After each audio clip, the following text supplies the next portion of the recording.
Okay, heto na tayo. Ipinadala mo sa amin itong mga materyales at aaminin ko, nung una kong binasa, medyo kumunot ang noo ko. Kasi ang topic, di ba, ay tungkol sa pagsusuri ng epekto sa mga mission-driven na gawain, ministry na, prophet, ganyan. At sa totoo lang, ang unang pumasok sa isip ko, teka, gagawin ba nating korporasyon ang simbahan? Parang ang lamig, di ba? Yung ideya na susukatin natin yung gawa ng Diyos gamit ang metrics. At yan mismo ang sentro ng usapan. Yang discomfort na yan yung pinaka-common na reaksyon. Kasi ang thinking natin, basta malinis ang intensyon, basta para sa Diyos, okay na. Pero ang malaking tanong na binabato sa atin ng mga source mo ay ito. Paano kung ang pinakamalaking hadlang sa misyon ay hindi yung mga kalaban sa labas, kundi yung sarili nating pag-aakala na sapat na ang mabuting hangarin? Ayon. So, ang misyon natin ngayon ay himayin yung tension na yan.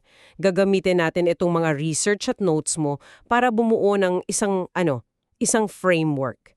Hindi para gawing business ang ministry, kundi para maintindihan kung paano tayo magiging mas tapat, mas efektibo. Let's see if you can convince me. Sige, simulan natin sa pinakaugat ng problema. Itong pag-aakala na ang evaluation o pagsusuri ay parang kaaway ng pananampalataya. Kasi sa mga materyales mo, malinaw na marami ang takot dito. Pakiramdam nila, kapag nagsimula na tayong magdilang, mawawala na yung kabanalan. Oo, magiging tungkol na lang sa numero, sa performance. Sa pagpapakitang gilas, di ba? Eksakto. Pero ang ganda ng pagbaliktad ng argumento sa mga pinadala mo. Sinasabi doon na ang tamang pagsusuri, hindi yan kalaban ng pananampalataya, ito raw ay isang mahalagang paraan ng pagpapakita ng stewardship o matalinong pangangasiwa. Hindi ito pag-aalinlangan sa Diyos, sa halip, ito ay isang paraan ng seryosong pagbibigay pansin sa kung paano siya kumikilos para makasabay tayo. Okay, I like that phrasing, pagbibigay pansin sa kung paano siya kumikilos, hindi pagsukat sa ginagawa niya. Magkaiba yun. Malaki ang pagkakaiba. At binigyan pa ito ng theological na pundasyon. Halimbawa, yung census sa aklat ng Numbers. Sa unang tingin, parang pagbibilang na ng tao. Pero sa konteksto, pagpapakita yun ng pag-aalaga ng Diyos at pag-oorganisa sa kanila para sa misyon. At syempre, yung talinghaga ng mga talento. A classic sa Matthew 25. Pero madalas ang takeaway natin dyan ay wag lang maging tamad. Mas malalim pa doon. Pansinin mo, ang pinuri ay hindi yung lingkod na, kumita mang pinakamalaki ang pinuri. Ang pinuri ay yung katapatan nila sa pagpaparami. Maliit man o malaki. At yung pinarusahan, hindi siya pinarusahan dahil nalugi siya. Ang kasalanan niya ay inaction. Inaction driven by fear. Okay, that's a good point. So, ang pagsuri ay hindi tungkol sa paggawa ng perfect score para sa taas. Ito ay tungkol sa pagiging responsible. At ang hindi pagsusuri, parang pagtatago na rin ng talento dahil takot kang malaman kung ano ba talaga ang nangyayari. Okay, game. I'm starting to get it. So, kung hindi ito corporate, paano natin to gagawin? Nagbigay ng 3 konkretong sukatan yung materyales mo. Unahin natin yung participation. Sige. At dito pa lang, may challenge na agad sa karaniwang ginagawa natin. Kasi ang pakikilahok, hindi lang yan attendance. Napakadaling bilangin kung ilan ang umupo sa event mo. Pero ang tanong, sino ang tunay na kumikilos? Sino ang may-ari ng misyon? Ouch! May sinabi sa source, di ba, na confusing attendance with obedience. Masakit yon. So, paano natin makikita ang pagkakaiba? Nagbigay ng 2 magandang halimbawa. Una, yung pagtatayo ng pader sa panahon ni Nehemiah. Kung babasahin mo yung Nehemiah chapter 3, parang blueprint ng isang dambuhalang community project. Hindi sinabing si Nehemiah at ang team niya ang gumawa. Hindi, detalyadong nakalista. Yung pamilya ni ganito, sila ang bahala sa fishgate. Yung Maya Panday, doon sila sa kabilang section. Bawat isa, may hawak. Nakikita ko! So, hindi lang sila nag-sign up sa attendance sheet, bawat isa may hawak na martilyo. Ang kabaliktaran niyan ay yung superstar pastor model, kung saan iisang tao lang ang bida tapos lahat tagahanga. Exactly. At konektado dyan yung pangalawang halimbawa, yung mahabang listahan ng mga pangalan sa Roma 16. Yun pala yung point niyan.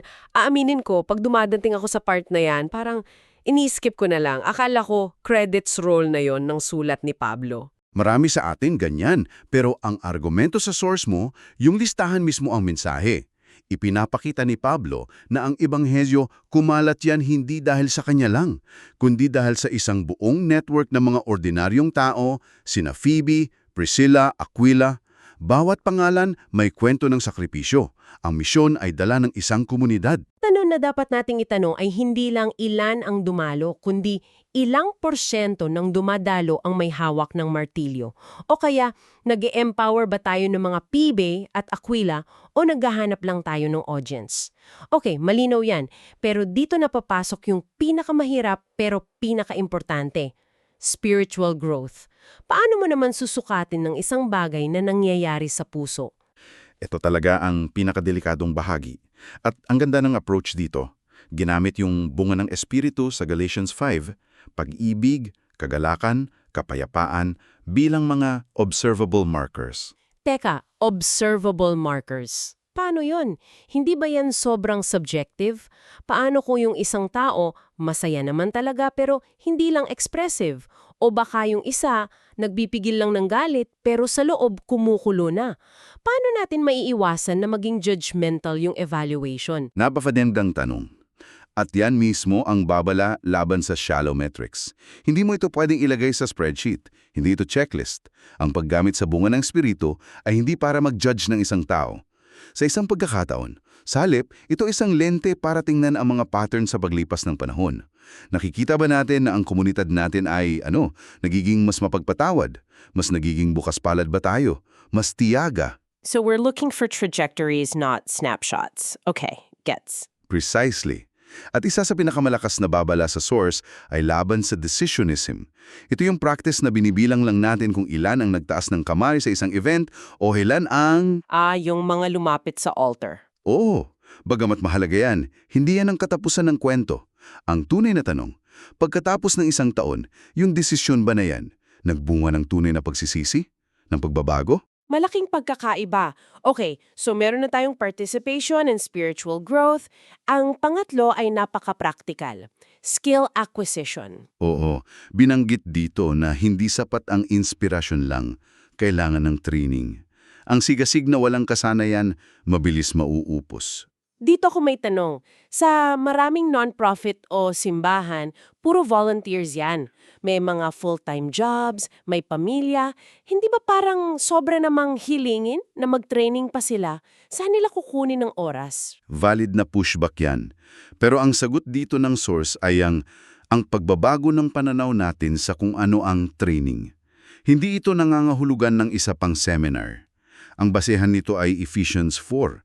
Ang mga lider ay binigay upang ihanda ang mga hinirang ng Diyos sa paglilingkod. Yung salitang ihanda o sanayin, mandato yan, hindi suggestion. So ano ang modelo kung hindi classroom? Dalawang halimbawa. Una, si Jesus at ang 12. Ang modelo niya ay I do, we do, you do. Una, nagturo siya at nagpakita. I do. Tapos, isinama niya sila. We do. Tapos, sinugo niya sila para mag-practice at may feedback pagbalik. You do. On-the-job training. Parang apprenticeship. Eksakto. At yan din ang pangalawang modelo, si Pablo at si Timoteo. Isang mentorship model. Ang kaalaman, karanasan, karunungan, ipinapasa sa loob ng isang relasyon. Okay, so ang tanong ay, hindi naka-attend ba sila ng training, kundi meron bang sinadyang proseso ng apprenticeship at mentorship sa atin? Alam mo, this reminds me of a feeding program na sinalihan ko dati. Sobrang proud namin na nakapagpakain kami ng 500 na bata. Pero, may tinuruan ba kaming kahit isang magulang kung paano magluto? May naikonekta ba kaming livelihood? Sinukat namin ang participation, pero hindi ang skill acquisition. Humbling. Exactly the purpose of evaluation. It leads to humility and learning. Sakto, dahil ngayon may mga sukatan na tayo. Ang susunod na tanong, anong gagawin natin sa data? Dito na pumapasok ang ideya ng iteration o pag-ulit na may pagkatuto. At dito, may isa na namang malakas na konsepto. Ang iteration daw ay parang pagsisisi na inilapat sa misyon. Teka, pagsisisi?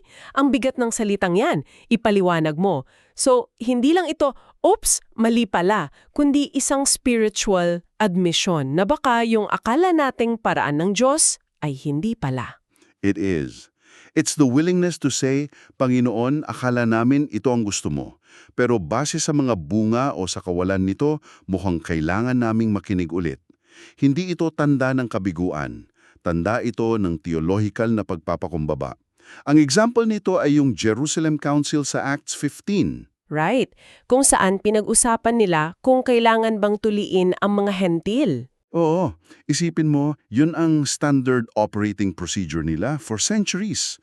Pero nagpulong sila, nakinig sa testimonya, tiningnan ang kasulatan, at binago nila ang pamamaraan nila. Yan ang iteration. At kapag natutuno na tayo at nag-adjust, ang susunod ay scaling o pagpaparami. Pero may babala dito, laban sa growth without depth.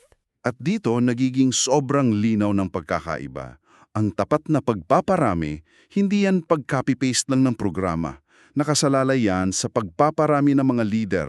Ang mentorship ang makina ng tunay na multiplication. Okay, so hindi ito parang franchise ng isang fast food chain kung saan dapat eksaktong pareho lahat. Yan ang perfectong analogy. Sabi sa source, ang modelo ay organic, hindi industrial.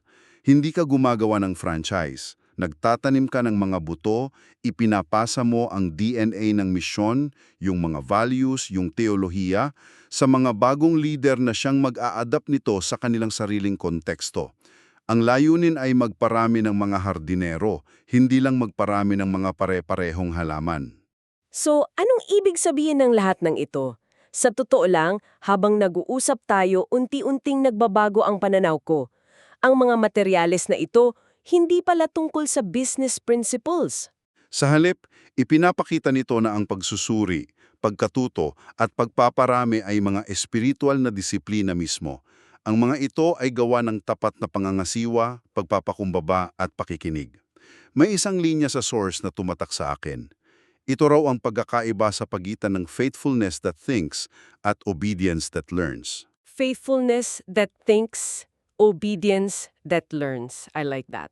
So, iiwan namin sa'yo ang isang tanong mula sa source para pag-isipan mo based sa lahat ng napag-usapan natin.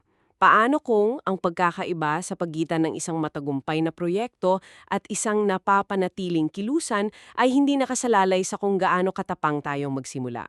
Kundi, sa kung gaano tayo kaingat sa pagsusuri, kung gaano tayo katapat sa pagkatuto, at kung gaano natin sinasadya ang pagpaparamid ng mga leader, hindi lang ng mga tagasunod.